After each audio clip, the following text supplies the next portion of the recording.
Before we start today's episode, let me tell you about my latest adventure. Introducing Lux Coffee Co., a specialty-grade coffee company inspired by creativity and creatives. The debut range is sourced from some of the best farms in Brazil, Peru, Colombia, and Africa, offering beautiful flavors and notes. Our single origins and house blends are roasted every Monday for next day shipping. Visit luxcoffee.co.uk and use code PODCAST for 15% off your first order. And yes, there's exceptional merch too. Lux Coffee Co. is where art meets exceptional coffee. Sometimes you can find yourself through replicating styles or that kind of exploratory play. This is the point that I always come back to, and other agents might think differently, but for me it's absolutely the guiding thing when I'm looking at work, is just something that feels unique and true to you. Because tell you what, an AI generator's not going to be able to do that. If that is your guiding North Star with trying to figure out who you are as a creative, there is a place for everyone in this industry. You don't have to just be this to be very successful and have a viable creative income and career. Hello and welcome to Creativity for Sale podcast, a show to help you start and grow your life-changing creative career and business. My name is Radim Malinic and creativity changed my life. You see, I believe creativity can change your life too. I even wrote a book about it and it inspired this podcast. I've set out to interview the world's most brilliant creatives, designers, writers, musicians, makers and marketeers about their life-changing experiences with creativity. If you ever wanted to know how people go from their humble beginnings to the pinnacle of their success, our conversation should provide you with an intimate look into triumphs, challenges, and untold stories behind their creative endeavors. We also discuss the highs and lows of creative careers and creative life. So, thank you for joining me on this exploration of passion, creativity, innovation, and the boundless potential within us all. Let creativity change your life. Are you ready? My two guests today are driven by working with purpose, exploring craft, and celebrating talent. From problem solving through strategic thinking, they have found ways to evolve and adapt to meet the market requirements, often working with some of the most celebrated talent and visual artists and illustrators worldwide. It's my pleasure to introduce Nicki Field and Chris Page from Jelly London.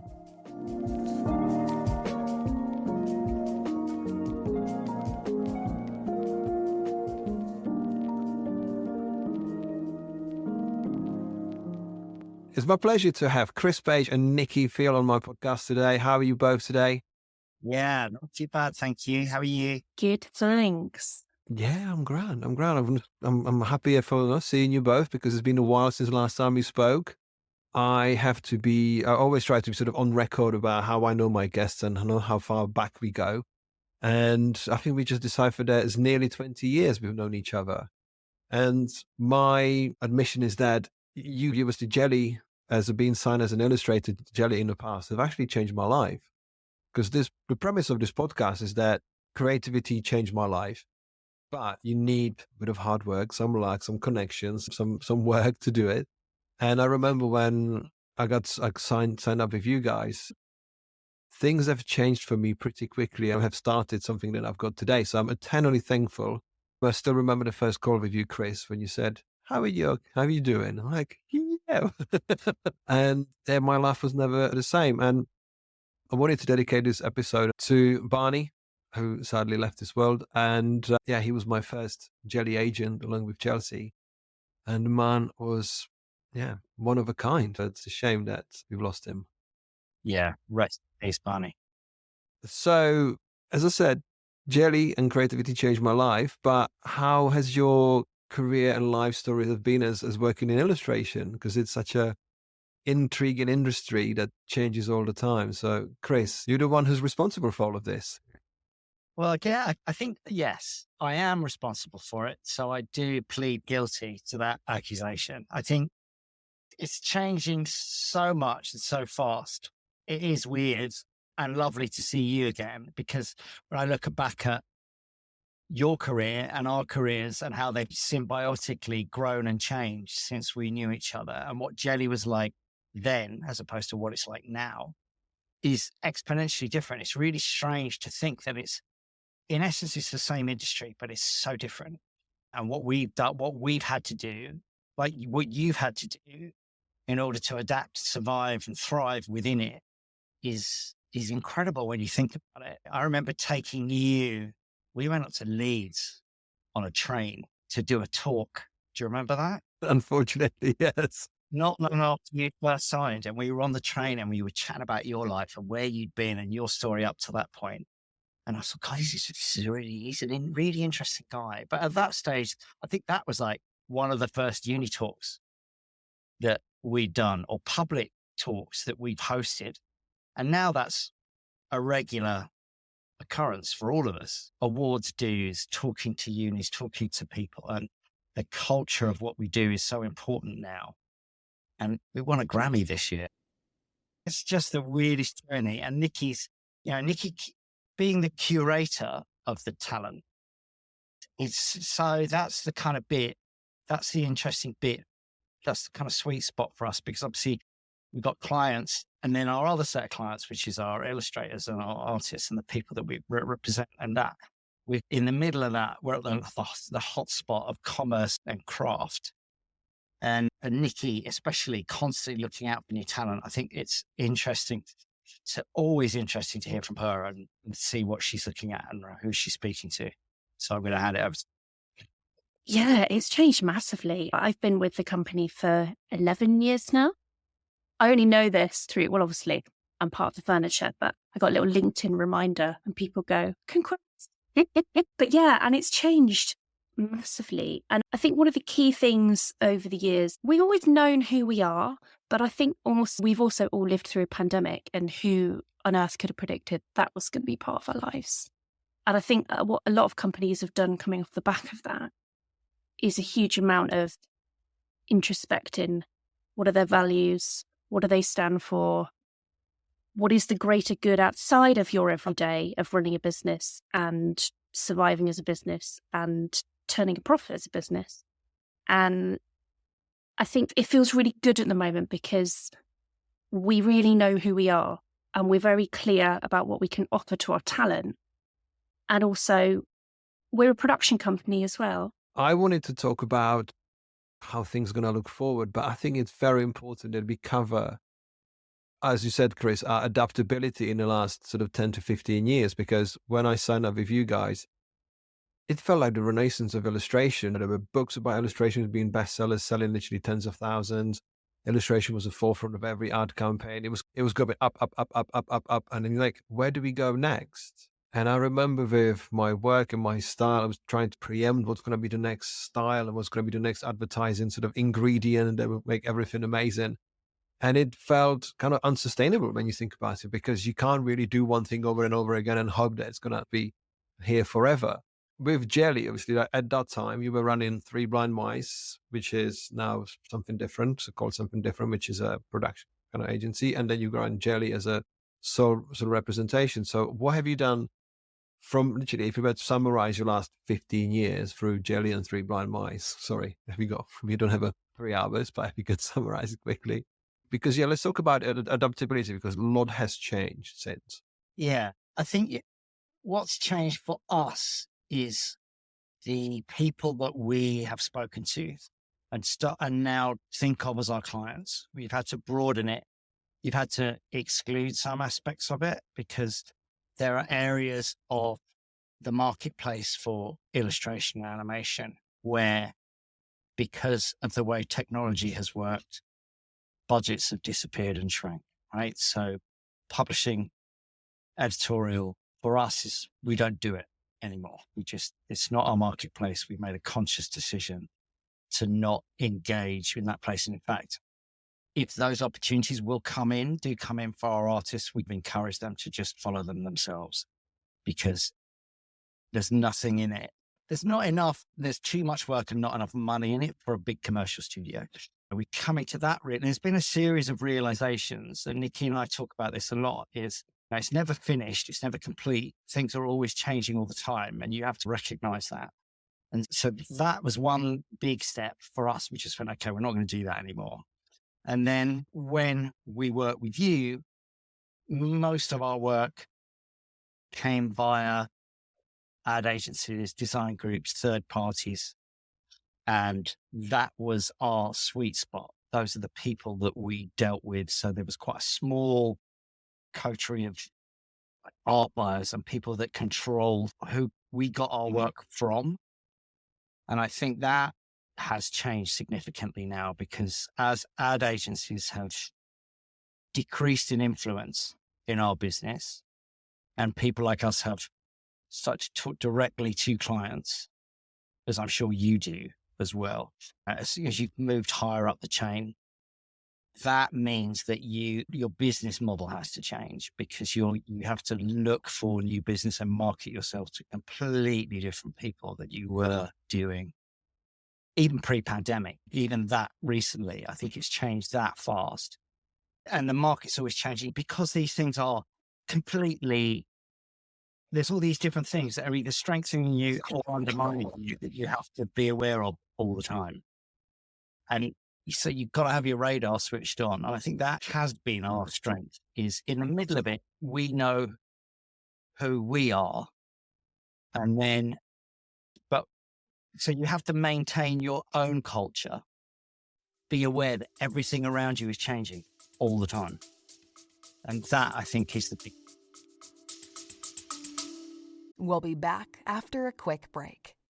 If you're enjoying this podcast and would like more support and information on your creative journey, you can pick up one of my books to help you do just that. My titles cover branding, graphic design, illustration, all the way to career business advice with ideas how to navigate the highs and lows of the creative process. You can pick up signed paperbacks at no extra cost from my store at novemberuniverse.co.uk, and we are shipping worldwide. Use code PODCAST for extra 10% off your order, and you can find the links in the show notes. Any day should be a new book day.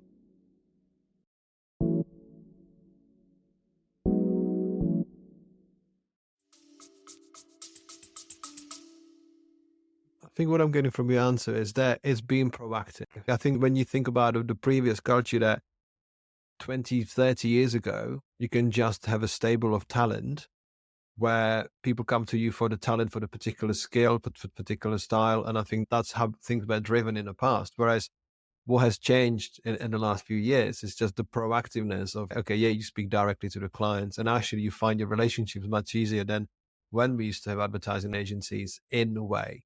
I think it's a more fluid process. Would you agree, Nicki?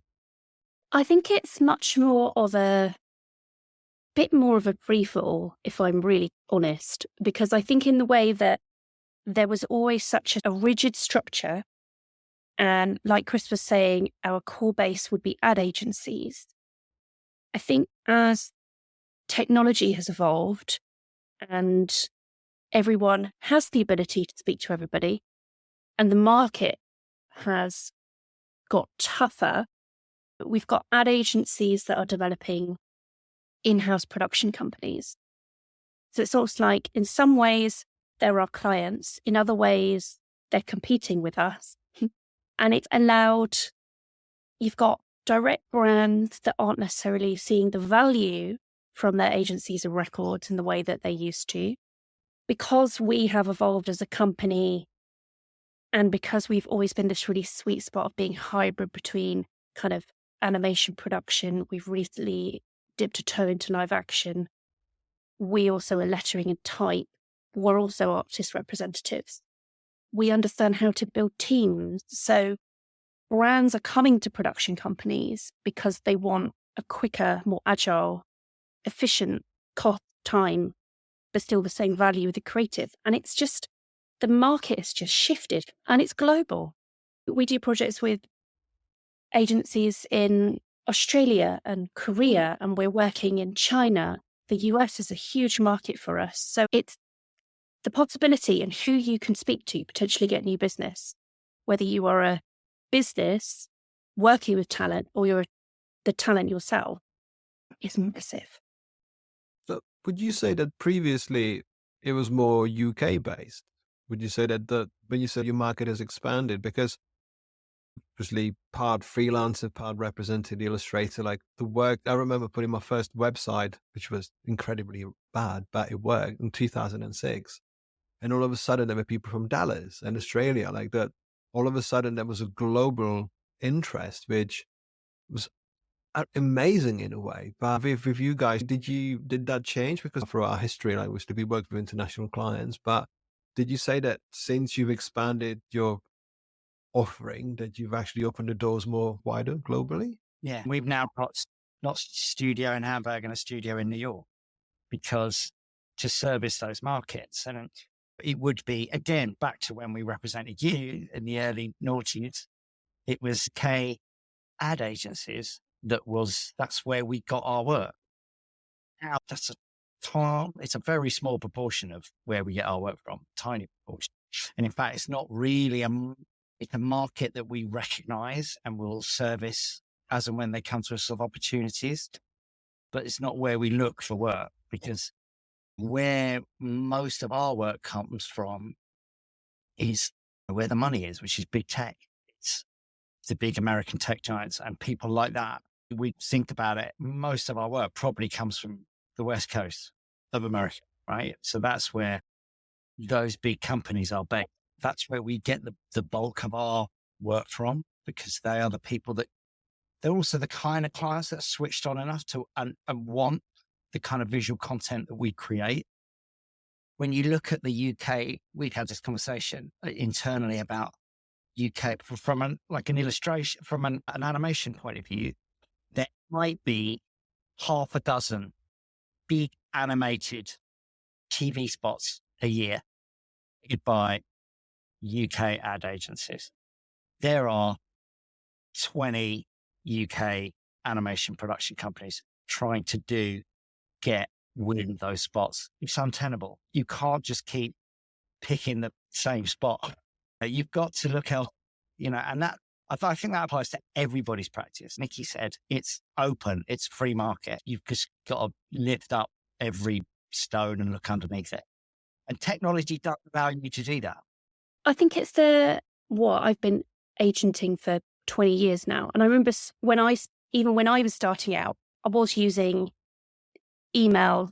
It was obviously digital, but Instagram wasn't a thing yet. I remember that some artists had websites, but it was still quite a new thing. It's like it was so much emphasis was on going on taking portfolios. And that's how you grew. And it was all about the relationships. You took out the portfolios. And before that, the only way that art buyers would see the work would be looking at physical portfolios. And now there is so much online content everywhere.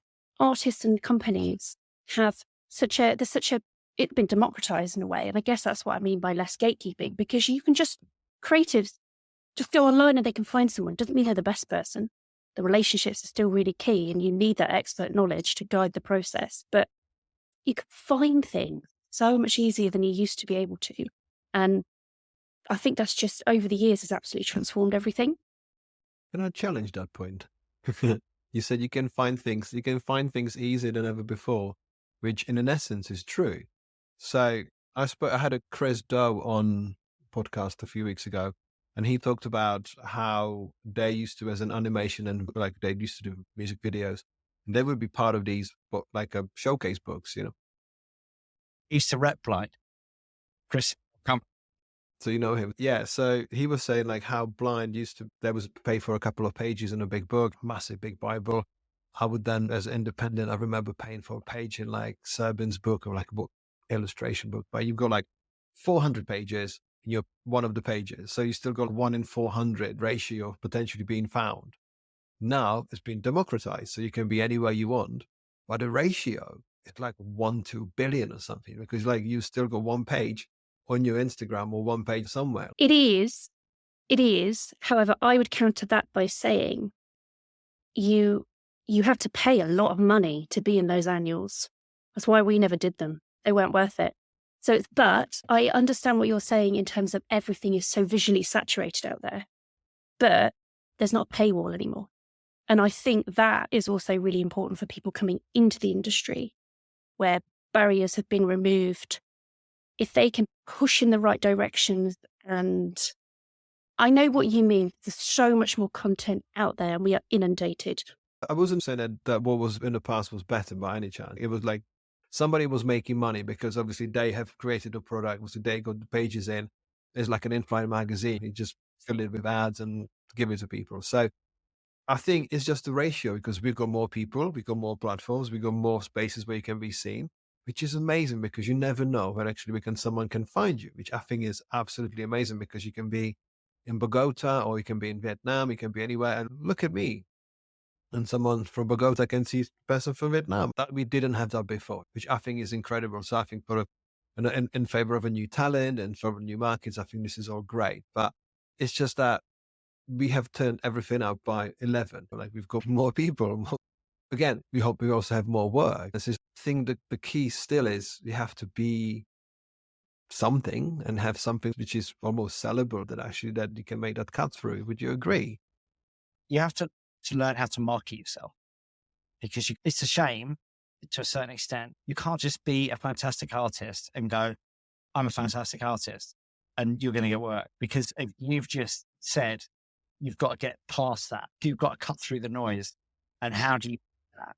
So you do have to learn to a certain extent how to network market, all the things that you are off, which you see people are out there, you get to meet these people. And it's difficult because you have to push yourself into slightly uncomfortable places in order to get your work seen, heard, recognized.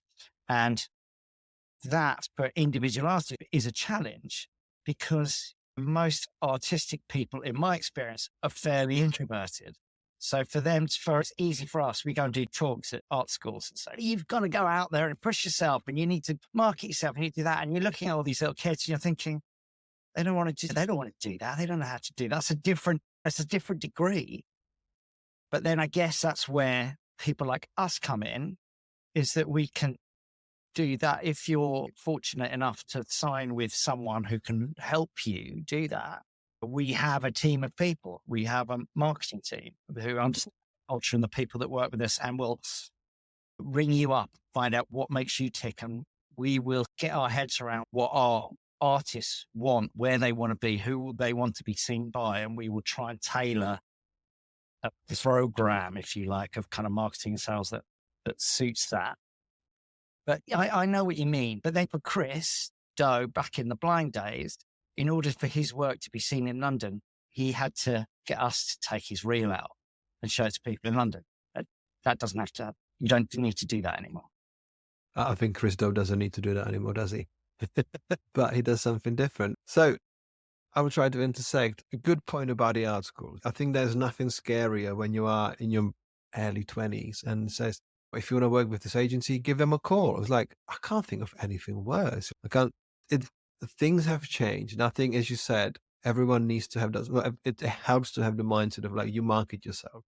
I went to a business conference the other day. I just found myself at an elite business conference listening to AI talks. And somebody said, we are all in sales now. We are all in sales. And you think, in a way, the playing field has leveled because we had to come out of our shells. We had to actually say, you know what, this is who I am. This is what I stand for. This is my opinion. This is my values. Because before, it was like, as you said, you can be the most talented artist, sat in your bedroom, not necessarily make a cut through at all, not make a business because you're thinking what works doing the talking. Whereas it's changed. I have a podcast. I never thought I'd be doing a podcast, but it happened because I've been writing books and stuff. So like in the words of Mickey Flanagan, everyone's interesting now. But it's more that actually we have more conversations. We actually open up who we are, because I always believe that you buy into person that you work with for who they are first. You want to enjoy the collaboration. You want to actually have someone who actually say, you know what, I'm here for a reason, rather than I'm great, aren't I? You got to pay me now, which I think that's what we had in the past. But I would say, I think that's because of oversaturation, the ways in which people are just seeing content constantly, and the means that people have to access potential client. But also, I think it's changed because everyone has access to everything. It is more competitive because no longer you're just competing with your peers that are illustrators or animation directors in London. You're competing with the talent that are in other countries all over the world because production is now global. We have the ability to do that. But I've always maintained that the ability to be able to market yourself, and as a creative working the commercial side of the industry, it's not fine art, it's vocational, is you have to think about yourself as a business, even if it's just you. No business will survive if you're not able to market it. So I don't think that's fundamentally changed. I just think the ability to do it in ways that cuts through all the noise, like you said, Chris, that challenge is greater. And that's interesting because what goes back to what you were saying, Radim, about people are not just interested in the work, the things that they hook into who you are and why they want to work with you, the other reasons that they want to work. And I think for us, coming back to the original point, quite neatly, is that what we've had to do, or not what we've wanted to do, is evolve our culture as a business so that we're not just a company that represents artists. We are a company that represents artists, directors, and designers. But we also now talk about the people who are behind that. So our producers, our project managers, our culture, internally, who we like to talk to. We have a mission, we have a purpose. We're an EOT, we're an employee ownership trust. We're hopefully on a mission to become a B Corp at some point. All of these things now become more of a conversation because people are not like, oh, look, there's a load of great artists. They want to know about you and what you think, and what you represent, and your approach to business, because they're buying into that as much as they're buying into the thing that comes out at the end of it. And I think that's really important. Yeah. The world is, as I said, the world is changing, I think, and it's for the better, because I think it feels there's more opportunities. Because I'll close the door on the past quite neatly with saying there was a limited pool of work 20 years ago. There was a limited number of agencies, like there was loads of illustrators. And I remember there would be like an inquiry for a commission, and then you would see either somebody else doing it or someone else. It would crop up. So it felt like we were all having a scrap for the same piece of work. Whereas now it feels like, you know what? We can almost invent what the next piece of work is. I think that this is the best sort of ability, like everything's been democratized. So I want to talk about what you guys said about having the talent, potentially not being able to market themselves really well, and then you guys actually building that talent and creating a marketing program and stuff. What would you suggest to someone who wants to be a represented illustrator? Let's go literally like the kindergarten of illustration. Like, where do we start? Because you can't show up, well, I've made 5 pieces of illustration, I think I should be represented now. So what is the almost like the ideal trajectory of someone who wants to come and say, I like these guys, I want to work with them, I want to be represented? Because back in the day when I was represented, everybody wanted to be represented. And usually that was like, I've got no work, I need someone to find me work. I'm thinking, if you've got no work, there's no magician who'll be like, hey, here's £1 million worth of work a year. So it's more, hey, I've got an acoustic guitar, can I be signed up to Sony? No, it doesn't work that way. So what would you say? What's the sort of development thing that people could think about? I think the first thing is there's no magic formula for this. Doing something with your work that feels really true to you, that's going to have longevity behind it. Don't be too trend driven. Like you've got to, and it's really hard because I've seen artists where this has come together while they're studying. We've also worked with artists who don't have a formal education in the art, and that's absolutely fine as well. Talent comes from anywhere. But you can see where, sometimes it can take a really long time or years before there's an epiphany of, this is my thing, I found my stride. This is my true visual language and voice, and that's it. But you've got to be there's so much derivative work out there. So it's doing something that's really true to you, that you believe is unique, and you can fully be like, that's me. I think that's the first thing. And an agent can help you. I love working with artists, and we have a bit of a mini program called Futures, which is artists that are sort of making their first advances. And some of them are younger, some of them aren't. It, again, doesn't matter. It's just about trying to support talent, trying to break into the commercial world. Sometimes you can pull on the threads of in a portfolio and try and, this is really interesting. This feels fresher. What about this? Or not? That feels a bit.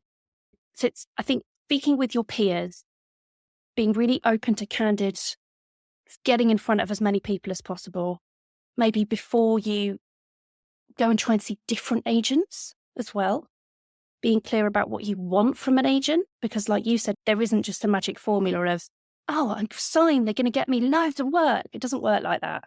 It's a long-term commitment that we both partner in, and just pin on, cracking at it.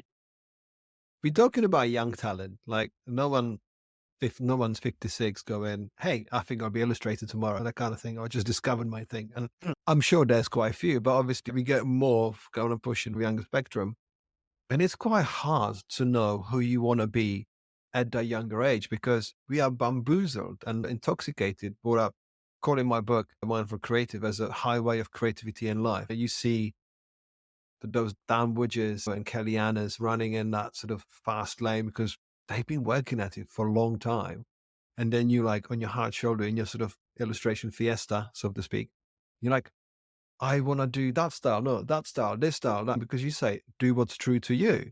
We're looking for acceptance, and we are more likely to emulate somebody else, because if you do that thing that's so weird and so unusual, you're like, I'm doubting myself. Unless you are so driven and so dedicated to your sort of unusual illustration style, you are quite likely to think, should I be borrowing or should I be emulating? Should I be jumping on this bandwagon? Because it's hard to be young and confident with what you've got.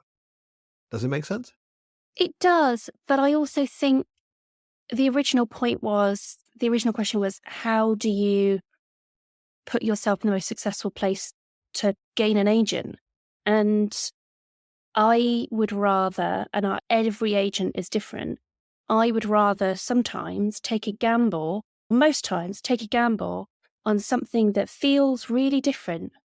If I can see a spark in it and I can see how we can get it to a commercial stage that isn't compromising the practice of that artist, then something that is, I think there is definitely a place in terms of, as an individual creative practice, in terms of obviously being inspired by and trying different things and leaning on different styles and leaning on the people you admire. But that's not the work that I think will get you an agent, unless it's an agent who is looking to fill that gap in their roster. But we've always been very single-minded. We need something in this area, but we don't want someone that they're a bit like so and they're a bit like so. We want someone that's doing that again and evolving that need into the next. What's next?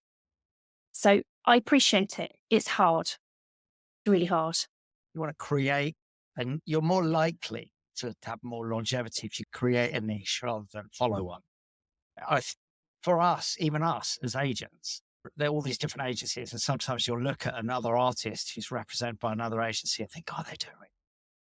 I wonder if we should get someone like that. But then we've always gone, no, that would be a massive mistake. The other agents do it. Other agents go, oh, that's a bit like our artist. But they obviously think, well, they're doing it well. There's money in that. But it doesn't last, because you're instantly oversaturating the market. So you're instantly driving the prices down, and no one's interested in the creatives and people who are commissioning the work for all of it. So the thing to do is to be creatives, art directors, creative directors, clients. They want they want to see the new thing. They want to see something that likes them. So not, oh, it's a bit like that. It's kind of watered down version of that. That's nice. And we've done that. You go to New Blood or a degree show, and you look at the work, and sometimes you think, oh, come on, that's just a little bit of a cod version of something that we've all seen so many times before. And we got that. Bring me something a little bit different and exciting, because then we're excited because we're representing something new and fresh and exciting. And you're going in and going, look what we found. For agents, I think it's really, or for us, I can't speak for all agents because I've never worked for another one. But for us, it's always great to go, look, and not only have we got all these great people that you heard of already, but look what we found. So we've got this kind of track record of discovering good people and breaking them, if you like. So There's more value in that for us than, oh, it's a bit like them from that other place. Nick, I liked your answer about making something interesting actually commercially viable, like actually saying, let's find something weird and wonderful. Let's work with that rather than having someone who emulates somebody different. Because my note was here: do you want to be a chameleon or do you want to double down on your uniqueness? And Chris, you said, I think it's that really strange Venn diagram where when you want it the most, you're most confused because you haven't got the experience. So you might have the talent, but you're still missing the knowledge and the experience, and you're filling in those circles as you go along. And I think about back when I signed up with Jelly and I had the most enthusiasm ever. I was coming from a graphic design background. When I look back, I knew what buttons to press, but my experience wasn't there. I look back, I'm like, I'm glad I was in the right place in the right time, but my experience was like 5 years behind. I'll be like, oh, what the flip was I doing there? We could have done this differently. But life just happens at that time. I think I remember how keen I was that I wanted to be signed, or how keen I was to be working with big clients because I knew how good I want to be. And it's kind of like a life journey actually to work on this. But I was definitely part of a style. There was a certain vogue that I was part of, and luckily in the front of the queue, which was helpful. But yeah, it can feel really tempting to say, "Oh, I've seen that style. I want to be that." Because when you're finding your feet, it can take a bit of time to actually do that. So I like that you look like it was like A&R in the music. You would have A&R, and that's what it sounds like. What you do with your talent. Absolutely, because and I think that's also where we're always going down rabbit holes on social media platforms. We get a lot of submissions, but we mostly find our talent, really active and also really trying to push beyond where we might easily find it. Where might you not usually look? Where can you find it? And also in the periphery of the industry where people may not have access to, or their work may not yet be featured on It's Nice That. Oh, great, they've been featured on It's Nice That. Let's see if they want an agent. That feels really easy. It's not necessarily easy to sign that person, but it's like, where do you put your efforts beyond where we find our talent? We have to make sure that we are working hard to not just source it from the obvious places. And I really truly believe in that, because otherwise it is just like the center of the industry, serving the center of the industry. And we want to be bringing people in. I think it's also worth mentioning at this point that we are talking about quite a narrow band of illustration, right? That kind of represented illustrators who have a very specific style. And quite often when you do, again, going back to doing talks at colleges, there are lots of kids there who don't have a specific style, are unsure of their style, and are nervous because they can do lots of different pastiches, lots of different styles. They can visualize, they can do concept art, stuff like that. So I think we've got to remember that is also a huge part of the industry, and for us as well. We have our represented talent, but we get loads and loads of projects where we need people who are adaptable and quick, and like all the visualizing side and the scribing and live art side of Think Artfully. There's this huge, in the gaming industry where they're doing concept art, there's all this stuff as well. So I think we're talking about quite a niche, represented, very highly stylized artists who are going to have a big profile and get work that way. But there's going to be in-house work at design agencies and ad agencies where if you're quick, adaptable and clever and can design as well, you're going to get work. I think if we are talking to people who are starting out, it's important that we don't forget them, because they're the bedrock of the industry as well. And it's what they're really important, because everything else is, lots of what we end up doing is built on that. Definitely. I think that's a really good point. And there was something, Radim, that you said about right place, right time. And that always feels like a really lucky sentiment. And for some people, it can be luck, and it can be about access, and it can be about already having contact, and absolutely. But that also comes back to connecting with people. And I think that is what I would absolutely advise for people that are starting out and are feeling a bit lost, or like really build your peers, lean on your peers, build your community, build your networks, and not in a networky, like wearing a name badge. Like, I'm so many opportunities within this industry to just get to know people in a really genuine way. And if you're putting your genuine self forward, the more you can be in front of people, the more you are willing to learn, the more you just soak up. All of that is so valuable. And that is what will also lead you to being in the right place at the right time, because you're maximizing the number of opportunities to know the people that might end up somewhere that could give you an opportunity, or pass a little nugget of information on that say, so-and-so is looking for something. Why don't you get in touch? I'll introduce you. That sort of stuff is invaluable. I think my point about being in the right place in the right time is I came knocking on your door at the right, not at the right time. Like everything I've ever got, I asked for.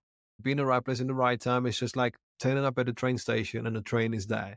Sometimes you show up, it's not the right time. It's not going to come every 15 seconds. And I still, 24 years later, I still write emails every day about the things I want to do next. This is the beautiful thing about having eternal curiosity. Like, you're never finished.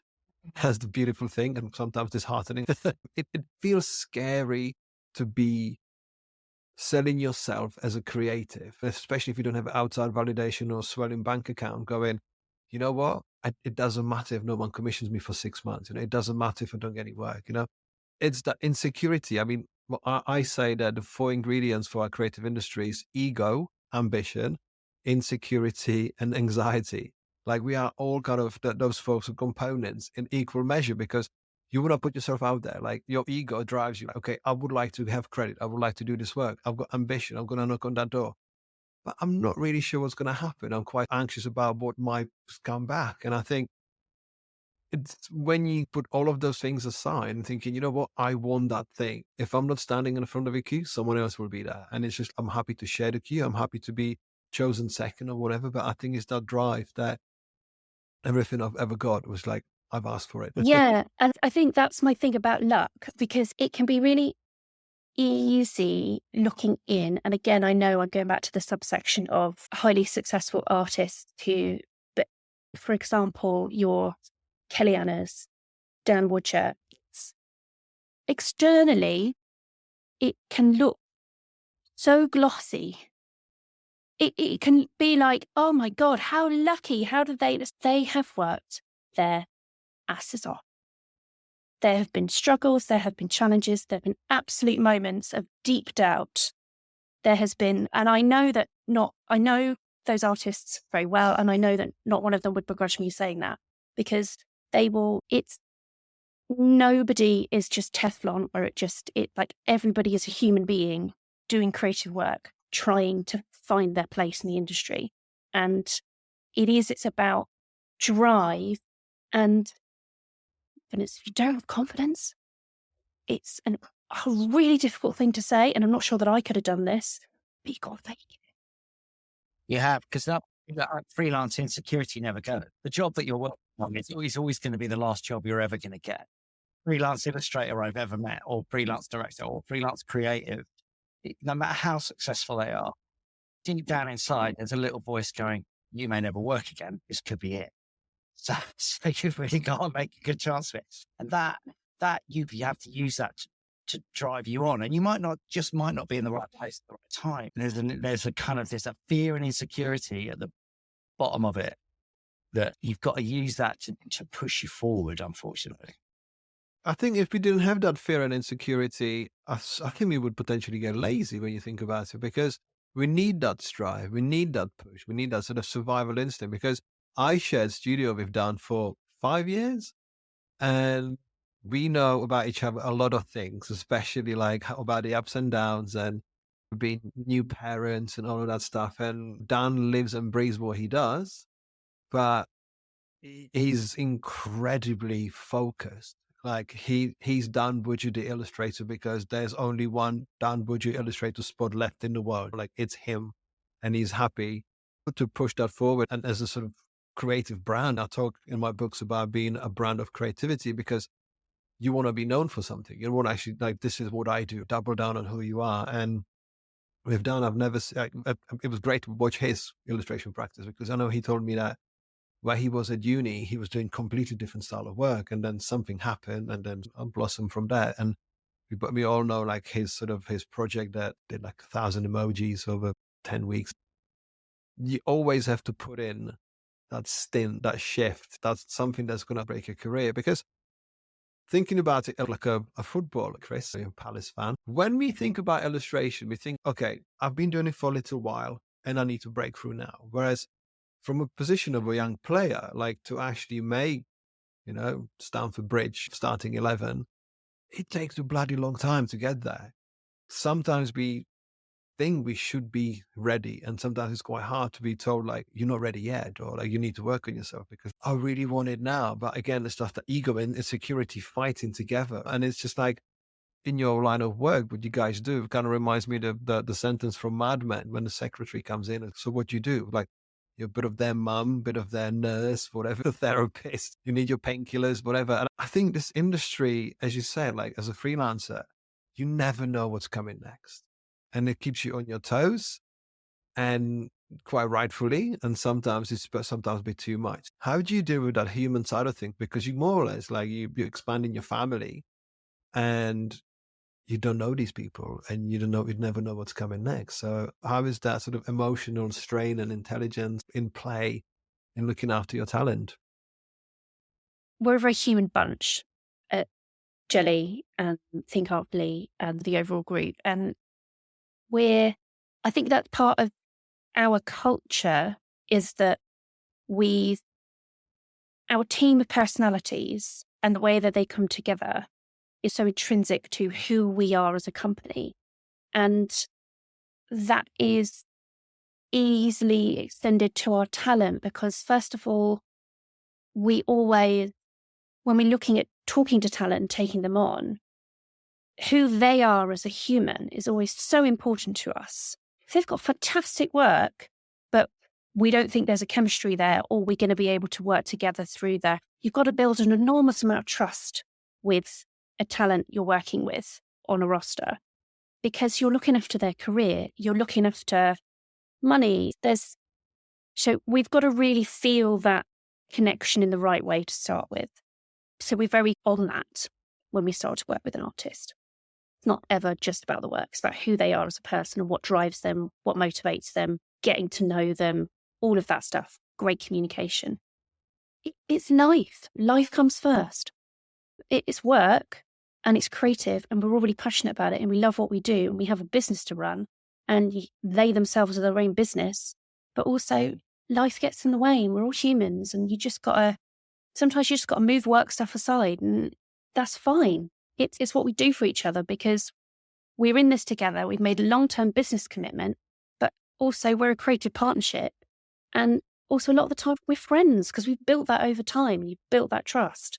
So Trust is mad, isn't it? Trust is really key. Any illustrator, if there's a kind of element of mistrust or distrust, because don't want the agent for you. If you can't trust these people to have your best interests at heart, then don't do it.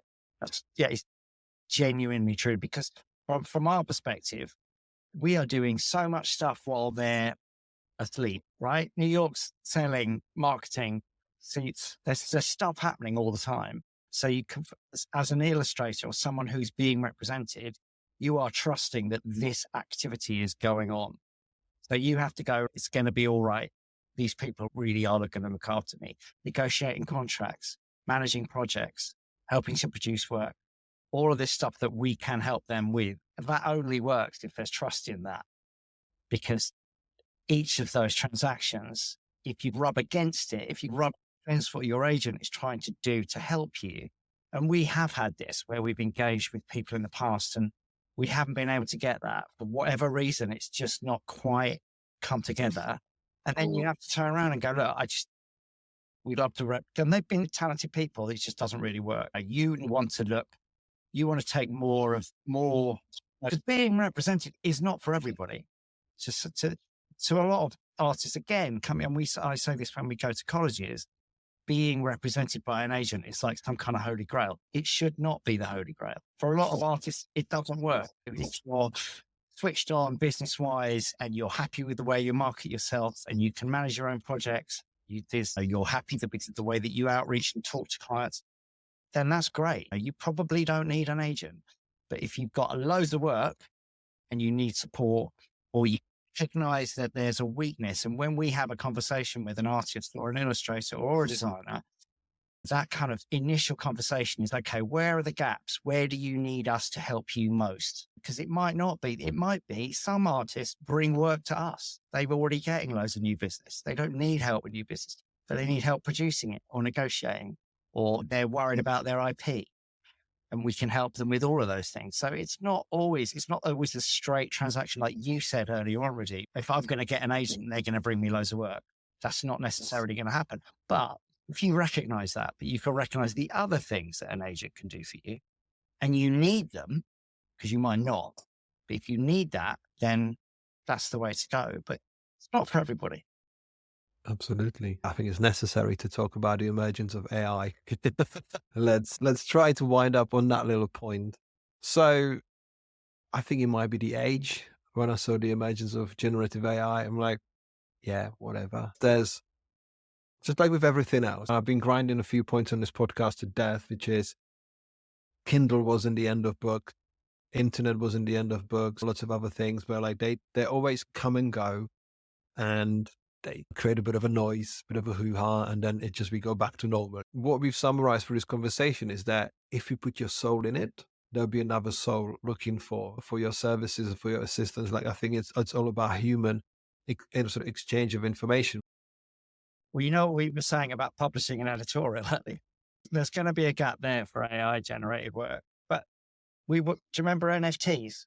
That's what wasn't that long ago, was it, that everyone was like up in arms about it? I think from our perspective, and I know we've spoken about this recently, our clients are now very specific, 90% of them, that they don't want AI used in any of the work that we generate, and will not commission work that's got AI involved in the process because they don't trust it. They don't want anything. They don't want to get its work for hire. They don't want to get sued. And we're putting in our contracts that you can't use this to generate AI. I think you're right. I think it will find a place, but it's not our place. Yeah, I don't think we're really going to know how and if it will affect the kind of commercial content that we're in the market to create until the outcome of these lawsuits that are happening, because that's going to form the basis of the IP law and how it's regulated moving forward. And that's at the moment where, Chris, exactly like you said, clients aren't going near it because it's so unclear. And that's what business affairs, legal departments for huge corporate clients trade in. They want certainty, and there's absolutely nothing certain about how AI has been trained or the source material. So right now, I think it's just biding our time. But it's a new tech. And I really do understand why, especially the artist community, are so up in arms about it, because as a whole, they're already competing with trying to maintain and build a sustainable career and income as freelance, but it's not going anywhere. So I think the more people can educate themselves and engage with it and learn about it, and I hate to say it because I know it sounds so threatening, but you can't just be defiant about it and ignore it because it's not going to go anywhere. Yeah. I think I had a conversation with Chris Doe about it, back on a Seth Godin quote, and you're not going to be edged out by AI alone. You're going to be edged out by someone who's using AI. Like, they're going to have a competitive advantage. And when we go back to the work we used to do, like sort of pitch work for ad agencies and like comping stuff in Photoshop, and it was a great learning curve, but now you can generate that scam. So you've brought out like a whole day of work for 30 seconds. So you actually can use the 8 hours and 59 minutes and 30 seconds to just invent a 9-hour day to create work that actually evolves you. Actually, we can develop further, because I always say AI is like a really strong calculator. Like, we always have calculators, we always have mathematicians. It's just like, how do you get somewhere further? Because the things that used to take in retouch hours. It's a press of a button now. This is the things that we've actually, it's like ancestorial stuff. Like we don't have to hunt for food every day. We've got shops and fridges. We can focus on other things. That's how we develop as a society. The thing that's really tough about that is that it is, if you look at what's going on with the freelance design market, for instance, at the moment, or retouching, there is a lot of the staff that would normally be free, company would normally supplement freelance.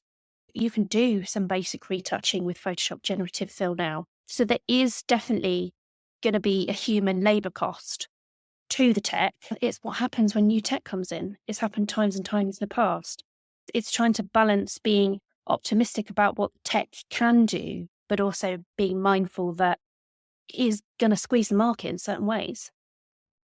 In my opinion, it goes back to adaptability because you can be, with a little tweak of a mindset and a little push, you can actually be amazing at something that you didn't even know you can do. Because I think if it can be replaced by a button, generative fill, what can I do with the skills? Because you have, when we talk about those 3 Venn diagrams, like you have got the experience diagram pretty filled out. You know what things can do and how you can apply yourself. So I think if there's one key to the message from this is obviously adaptability. Like the world is never going to be the same way again because you can actually drive your destiny in your future.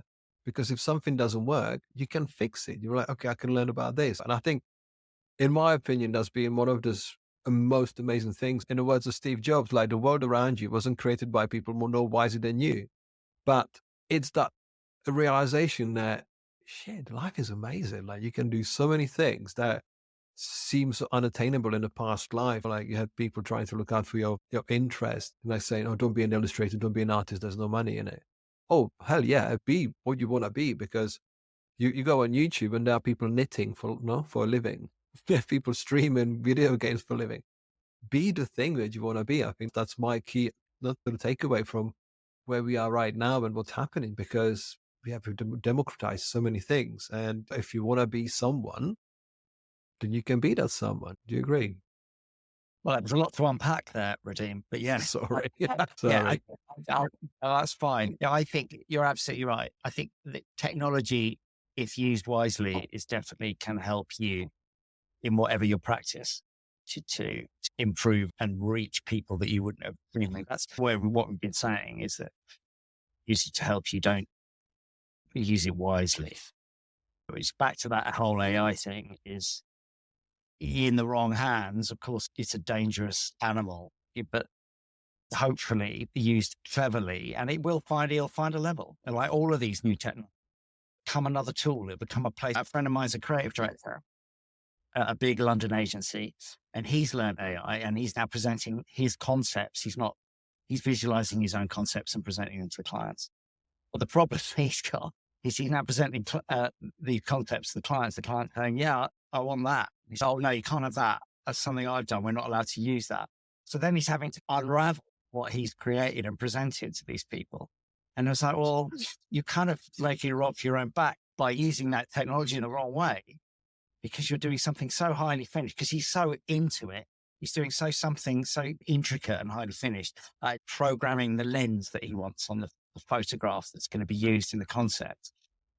But so when it comes to the end of that, the client who speaks to it, he's just going, yeah, that. He's undone all his good work with one stroke. Incredible. I saw the talk by Sky Creative of Barcelona, and they were showing previs for TV commercial, and it's just like basically clay models. They look quite scary, but they look quite scary for a reason, so no one buys into it. Let's have that. It's a good point. But we've got Syncopsly. We've got an arm that does visualizing, and more of our clients are coming back for simple, like black and white pencil visuals, because they're already getting nervous about it looks like AI or it's too much finished things. So it's already unraveling. They want a pencil sketch. Weird. What goes on, right? I want to finish on the point, Nicki, that you said you actually find more talent than the one that comes to you. And you said you actually go to the places. So as a closing point, what would you suggest to someone who wants to get into illustration? We've covered all of these points and throughout this hour, but how would you prepare yourself to be found? Cool. That's a big question, isn't it? I'll tell you what was interesting, because when, again, we were talking about AI, talking about the human value in work and creative, and going back again to the conversation we were having about how sometimes you can find yourself through replicating styles or that kind of exploratory play. This is the point that I always come back to, and other agents might think differently, but for me, it's absolutely the guiding thing when I'm looking at work is just something that feels unique and true to you. Because I tell you what, an AI generator is not going to be able to do that. If that is your guiding North Star with trying to figure out who you are as a creative, and if you want to be a very singular, focused illustrator or commercial artist that has a very known, bespoke, custom signature style, because Chris, you made an incredibly valid point. There is a place for everyone in this industry. You don't have to just be this to be very successful and have a viable creative income and career. But I think if that is your goal, you've just got to follow your gut and be tenacious and put it out there. And I don't think I would trade the word ego for sort of confidence, because I think they're different things. I think just pushing and pushing and pushing and being confident and having the faith that if you keep putting yourself out there for the opportunities and growing your network and just keep being active, then it will find its place, because you're working really hard at it. The minute you stop working at it, the minute it might not work. You've really got to drive. It is hard. Maybe that sounds a bit wafty, but I just think it's that tenacity. That's the stuff that cut through. Yeah, I think we could do another hour on kind of how to replace ego for confidence. As it comes up in many talks and many slides, people don't know what they're doing or they're trying to work it out. And I think sometimes being in that sort of slightly grey spot, like not knowing exactly where things are heading next and stuff, I think that's the ingredient for longevity, because you can have it easy, you can be celebrated, but we know that there's people who have all of that and still doubt themselves very much, because with the freelancer mindset, as you said, I don't know if I'm working again. And I think as we just summarized, like there's a spot for everyone, and actually there's a work for everyone. It just depends what opportunities you want to link up with. It was great to see you both. It was great to talk to you, because obviously we had a parallel sort of careers. Obviously, like I kind of left Jelly because I was too much of a chameleon. I was just doing too many different things. So you didn't know what to do with me. And yeah, I'm very grateful for the years that we spent together, because they were really fun. And I'm glad we still got a connection some years later. So it's wonderful. And actually, it's a testament to what you guys been saying. It's a human business first and colorful second. Yeah, nice to still be in touch. It's lovely to see you again, mate. Definitely. Well, thanks very much. And yeah, I hope that you find most amazing talent, and yeah, it keeps going being amazing for a long time to come. Thank you. Thanks, Radim. Thank you for listening to this episode of Creativity for Sale podcast. This show was produced and presented by me, Radim Marnich. Editing and audio production was masterfully done by Neil Mackay from 7 Million Bikes Podcasts. Theme music was written and produced by Robert Summerfield. If you enjoyed this episode and would like to support the podcast, please subscribe and leave a rating or review. To get your own action plan on how to start and grow a life-changing creative business, you can get a copy of Creativity for Sale book via the links in show notes. As always, keep those creators' fires burning, and until next time, I'm Radim Marnich, your guide through this exploration of passion, creativity, innovation, and the boundless potential within us all.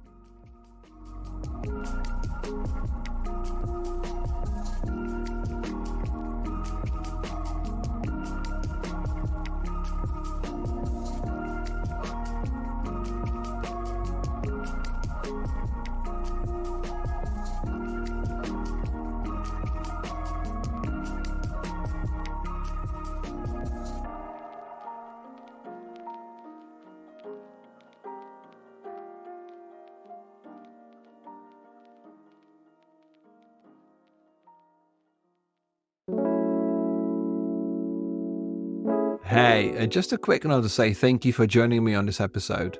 If this is your first time or you're a regular listener, please take a minute and rate the show on your chosen platform. A short review helps every show to be more visible to new listeners and provide them with value. So thank you for helping out. Thank you.